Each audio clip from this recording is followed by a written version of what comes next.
Welcome back to the show. Today we're diving into one of the most controversial topics in nutrition. Right now, seed oils, glucose spikes, carnivore diets, and whether social media has completely lost its mind. To help us unpack what's real and what's just algorithm-driven fear, I'm joined by Professor Sarah Berry, Professor of Nutritional Sciences at King's College London and Chief Scientist at Zoe. Elsa, welcome to the show. Thank you for having me. I'm excited to get into this. Okay, let's start with the big one.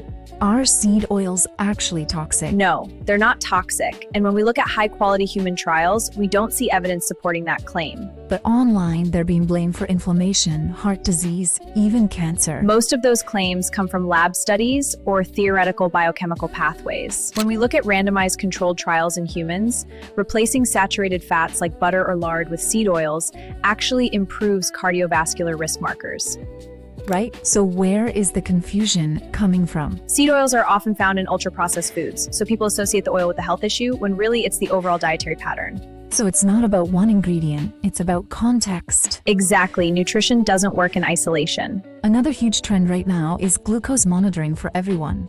Should we be afraid of glucose spikes? Your blood glucose rising after you eat carbohydrates is completely normal. That's healthy physiology. So the spike itself isn't the villain? Not typically.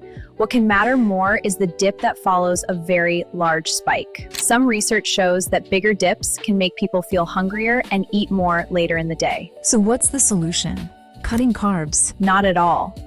Add protein, healthy fats, and fiber to your carbs.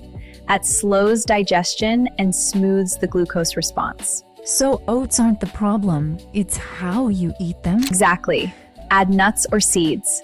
Balance the meal. That feels much more realistic than eliminating bread forever. And sustainability is what actually drives health outcomes. Let's talk about extreme diets. Carnivore, butter and coffee, high-fat everything. What concerns you? These diets eliminate fiber entirely, and most people are already fiber deficient. They also dramatically increase saturated fat intake, which raises LDL cholesterol, a known risk factor for heart disease. But some people say they feel amazing on carnivore. Often that's because they've removed ultra-processed foods.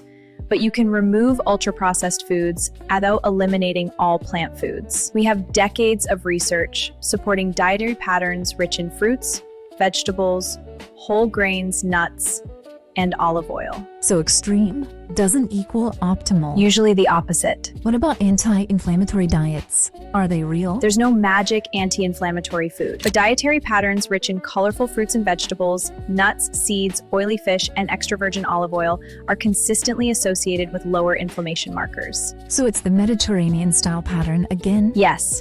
The boring answer?